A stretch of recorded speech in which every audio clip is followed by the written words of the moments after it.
성부와 성자와 성령의 이름으로 말씀드립니다. 야고보서 1장 22절에 보시면 너희는 말씀을 행하는 자가 되고 듣기만 하여 자신을 속이는 자가 되지 말라, 이렇게 이야기를 합니다. 그렇습니다. 저와 여러분의 삶을 변화시키는 유일한 길은 하나님의 말씀을 듣고 그 말씀대로 실천하는 겁니다. 혹시 그 말씀대로 실천하기가 힘들지라도 억지로라도 그렇게 훈련하는 거예요. 듣기만 해서는 평생 우리들의 삶의 모습은 변하지 않습니다. 듣기만 하는 것을 자신을 속이는 겁니다. 우리가 착각하는 것은 흔히 우리가 아는 것이 믿음이라고 생각하는 거예요. 예를 들어서 수영을 잘 하려면 어떻게 해야 됩니까? 정말 처음부터 수영장에 가서 열심히 배워야 되겠죠. 그런데 이론적으로만 아는 사람이 있어요. 그리고 수영 잘한대요. 몸에 힘을 빼고 물 위에 누워서 양손을 움직이고 다리를 움직이고 그러면 앞으로 갈 것이다. 이론적으로 다 합니다. 한번 그렇게 해보세요. 수영장 가서 되나? 홍수나면 익사합니다. 훈련이 필요한 거죠. 이론을 알면 뭐합니까? 이론대로 열심히 훈련하고 노력을 하는 것이죠. 어느 분은 성경을 잘 알아요. 그런데 성경을 많이 아는 것이 곧 자기의 믿음이라고 착각하시는 분도 있어요. 또 어떤 분은 설교를 너무 많이 들어. 유명한 목사들의 설교를 다 들어요. 근데 설교를 많이 듣는 것이 내가 거룩해졌다고 생각을 합니다. 대단한 착각이죠. 내 믿음은 말씀을 듣고 그대로 순종하고 행동하는 것, 거기까지가 내 믿음이라는 것을 기억하시기 바랍니다. 서양 속담 중에 마지막에 웃는 자가 진실로 웃는 자다라는 속담이 있습니다. 사람이 살아가면서 인생 초반이나 중반에는요, 실패할 수도 있죠. 실수할 수도 있죠. 넘어질 수도 있죠. 그러나 중반에 들어서서 그간에 쌓은 실패의 경험이 기름들이 되어서 마지막에 멋진 성공을 올리는 경우가 있습니다. 그 사람이 정말로 성공한 사람이죠. 이게 좋은 겁니다. 사람이 끝이 좋아야 돼요. 그래서 저는 늘 얘기하지만 만남도 중요하지만 헤어짐도 중요한 거예요. 여러분, 헤어질 때 잘 헤어져야 돼요. 사람이 헤어질 때 원수로 헤어지면요, 평생 원수로 남습니다. 왜? 다시 만날 일이 없으니까. 잘 헤어지셔야 돼요. 죽음도 마찬가지죠. 마지막에 잘 죽어야 돼요. 그래야 후손들이 기억하는 겁니다. 그래서 돈 거리다가 돌아가셔 보세요. 돈만 기억하지. 제가 요즘 성경을 통독하는데 열왕기서를 보다가 솔로몬을 보면서 다시 한번 이 생각을 했어요. 사람은 끝이 좋아야 되는구나. 끝이 좋아야 돼. 여러분, 솔로몬을 보십시오. 다윗의 자녀로 왕위에 올라서 정말 솔로몬은요, 기도 한번 잘해서 하나님의 온갖 복을 다 누린 사람이에요. 그러니까 기도가 이렇게 중요하더라고. 저는 저와 여러분도 기도 때문에 하나님 앞에 복 받는 사람들이 되시길 바랍니다. 솔로몬이 1,000번제를 드리는데 꿈에 하나님께서 나타나셔서 솔로몬에게 질문합니다. 내가 너에게 무엇을 해주면 좋겠느냐, 이렇게 질문을 해요. 그때 솔로몬이 뭐라고 대답하죠? 당신의 백성을, 당신이 내 백성이 아니에요. 하나님의 백성, 당신의 백성을 내가 잘 다스릴 수 있도록 명석한 머리를 주십시오. 지혜를 주십시오. 이렇게 기도하잖아요. 근데 하나님이 이 솔로몬의 기도에 감동을 하신 거예요.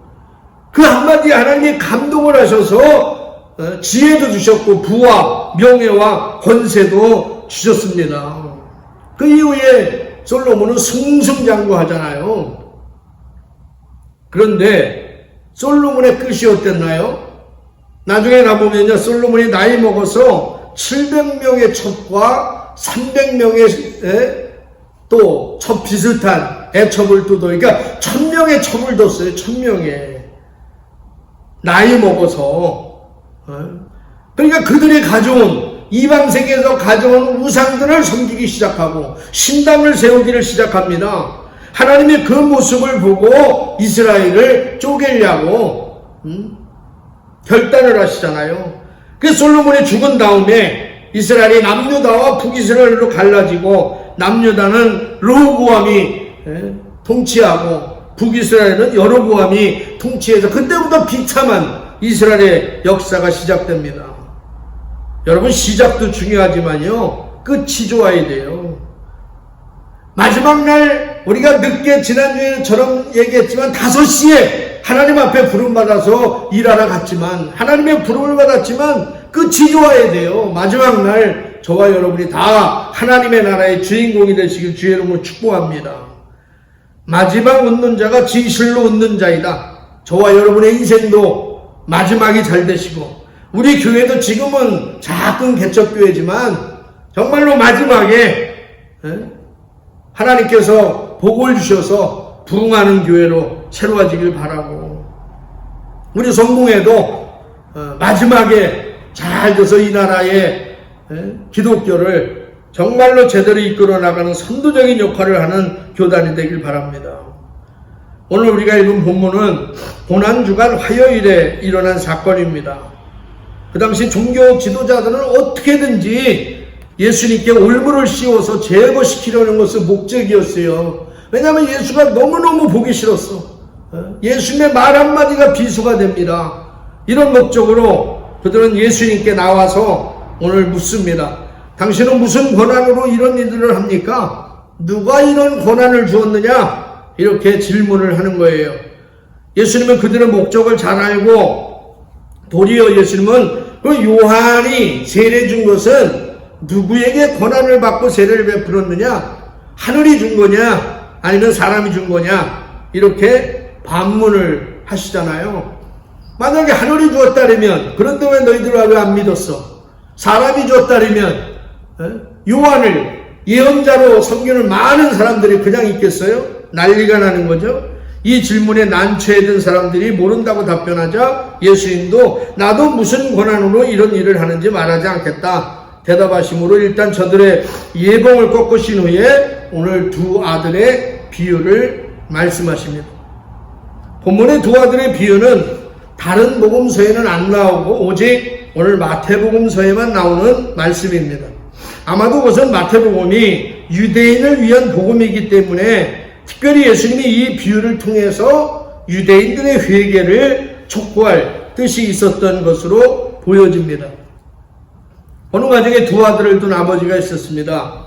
큰 아들에게 아버지께서 너 포도원에 가서 일을 하거라 이렇게 이야기했더니 큰아들은 처음에는 싫다고 안 가겠다고 했지만 나중에 뉘우치고 일하러 갔고, 반면에 둘째 아들은 가겠습니다 하고 아버지한테 얘기해놓고 나중에 가지 않았다고 하는 내용입니다.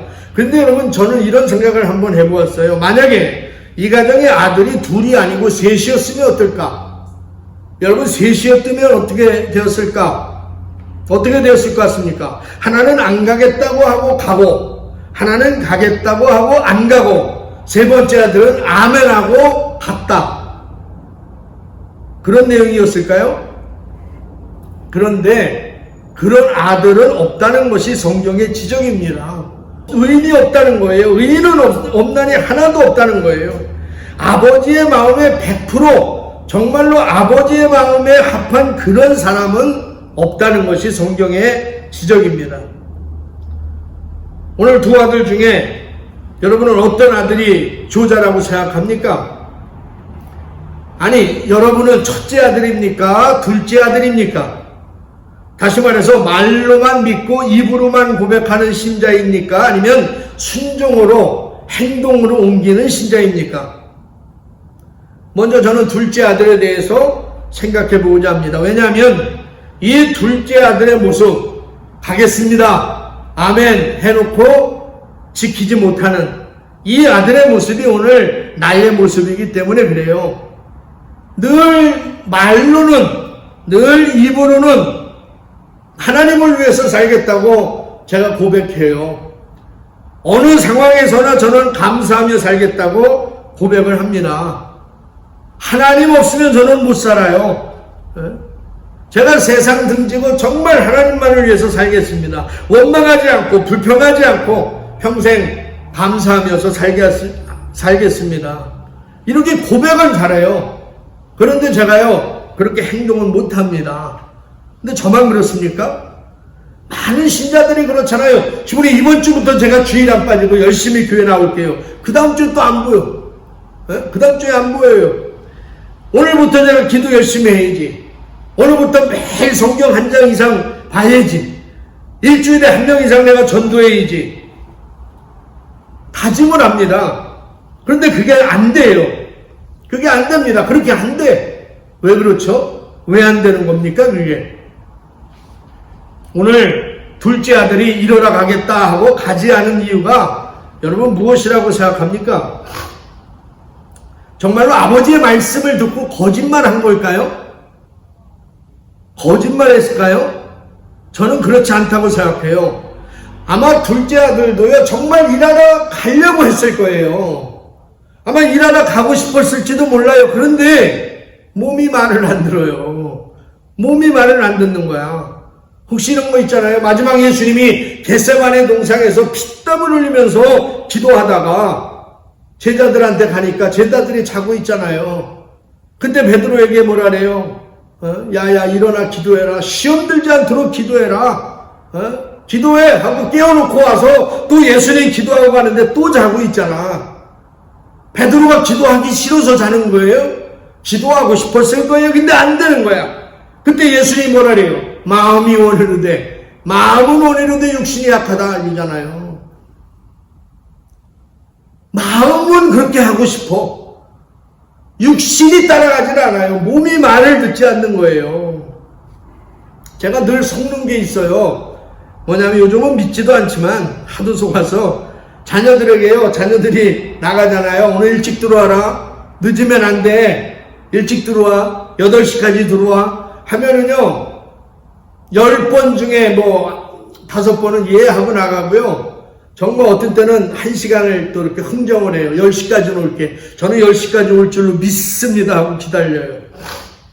근데 그 약속 지키는 놈 별로 없잖아요. 마음은 그러려고 하는데 몸이 말을 안 듣는 거예요. 애들도 약속 지키고 싶지. 근데 그게 되느냐 이거예요. 답은 안 돼요. 못 지켜요. 왜 그러냐는 겁니다. 답은 하나예요. 약속을 지킬 능력이 없는 거예요, 지금. 하기 싫어서가 아니라 그 아버지와 약속한 것을 지킬 능력이 나에게는 없는 거예요. 내가 예수를 믿고 영은 거듭났지만 영만 구원받았어. 영은 거듭났어. 그런데 아직 혼과 육은 거듭나지 않았기 때문에 우리의 성령이 우리의 영혼을, 육을 지배하지 못해요. 다시 말해서 우리가 마음의 말씀으로 새로워지지 않았기 때문에 거기에 순종할 능력이 없는 거예요. 반면에 첫째 아들은 처음에는 일하러 안 가겠다고 하다 나중에 갑니다. 28절 봅니다. 맏아들은 처음에는 싫다고 하였지만 나중에 뉘우치고 일하러 갔다. 여러분 왜 큰아들은 포도원에 일하러 갔습니까? 성경은 뉘우쳤기 때문이다 이렇게 얘기해요. 뉘우쳤다. 뉘우친다는 말은요 메타노이오 회개라는 말입니다. 뉘우쳤어요. 오늘 성경 말씀의 핵심이 뉘우쳤다는 거예요. 뉘우침이 있느냐 없느냐 이게 중요한 겁니다. 뉘우친다는 말은 생각의 발상을 전환시키는 것이죠. 생각을 바꾸는 거예요. 마음을 새롭게 하는 겁니다. 처음엔 내가 못 가겠어요. 그런데 생각을 바꾸는 거죠. 마음을 바꾸는 거죠. 그게 뉘우치는 거예요. 그리고 가는 거죠. 그렇습니다. 사람은 말씀을 통하여 깨닫고 뉘우쳐야 변하는 거예요. 뉘우침이 없으면 변하지가 않아요. 여러분 하나님이 언제까지 우리를 훈련시키는 줄 아세요? 하나님이 우리를 훈련시키는데 언제까지 훈련시키느냐 하면 깨닫고 뉘우치고 돌아설 때까지 훈련시킨다는 거예요. 깨닫지 못하면 훈련은 반복되는 거예요. 똑같은 훈련 계속 반복돼요. 이스라엘 백성의 40년 광야 생활을 보십시오. 다른데 40년 동안 돌아다닌 게 아니에요. 같은 길 또 가고 같은 길 또 가고 같은 길 또 가고 그러다가 40년 살다가 죽는 겁니다. 예? 다른 길로 가는 게 아니잖아요. 오늘 일독서 출애굽기 17장 1절부터 3절을 보세요. 이 사람들이 르비딤에 이르러 또 먹을 물이 없는 것을 보고 백성들이 모세에게 또 원망하고 투덜대기 또 시작합니다. 예? 그래서 모세가 어찌하여 너희는 또 하나님을 시험하느냐 이렇게 말했지만 백성들은요 당장 목이 말라서 견딜 수 없다고 불평을 터뜨리고요 왜 우리를 또 이집트에서 꺼내서 여기서 목 말라 죽게 하느냐 이렇게 또 따져요.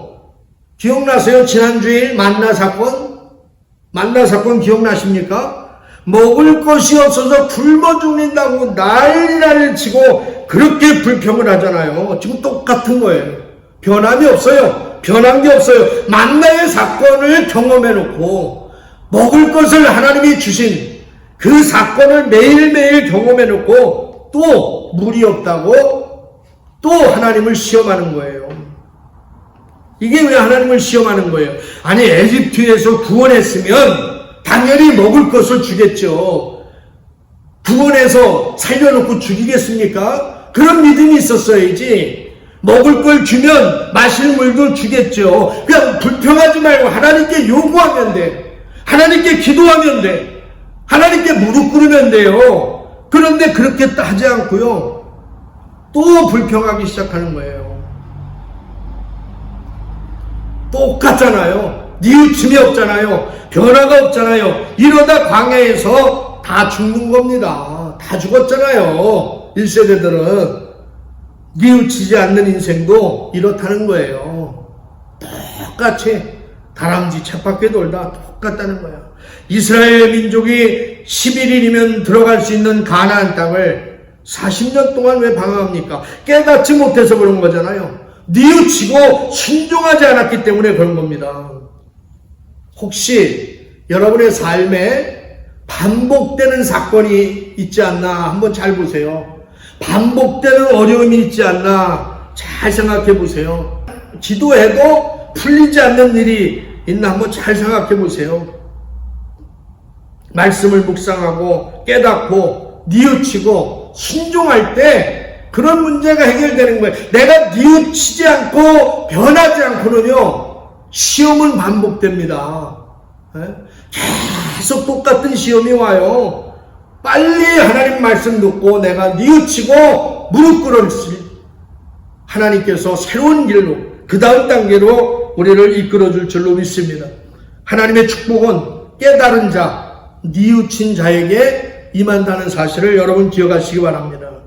그렇습니다. 신앙은 그래서 내가 하나님의 말씀을 듣고 하나님의 말씀을 보고 또 그 말씀을 묻고 듣고 깨닫고 순종하는 것, 이게 신앙의 전부잖아요. 그게 뭐가 있어요? 이게 다예요. 오늘 31절에서 예수님이 이렇게 말씀하십니다.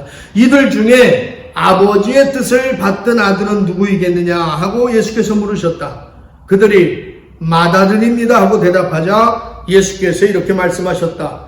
나는 분명히 말한다. 세리와 창녀들이 너희보다 먼저 하나님의 나라에 들어가고 있다. 여러분, 누가 먼저 하나님의 나라에 들어간다고 하십니까? 성직자가 먼저 들어가요? 우연히 먼저 들어가요? 성경을 많이 아는 사람이 들어가요? 아니잖아요. 비록 사람들이 욕하고 손가락질하는 그 세리와 창녀지만 뉘우침이 있는 사람, 다시 말해서 회개한 사람, 하나님 앞에 철저하게 무릎 꿇은 사람, 그 사람이 하나님 나라의 주인공인 줄로 믿습니다.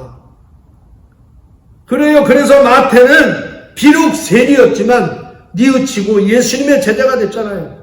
삭개오도 뉘우치고 제자가 되었습니다. 저 창녀도 뉘우치고 하나님의 제자가 되었지만 너희들은 끝까지 뉘우치지 않는다는 거예요. 너희들은 여기에요. 누굽니까? 그 당시에 종교 지도자들, 당신이 무슨 권한으로 일을 하냐 묻는 그 사람들, 오늘 얘기하면 형식적 예수 믿는 사람들, 그런 사람들이잖아요. 바리새인 신앙을 가진 사람들.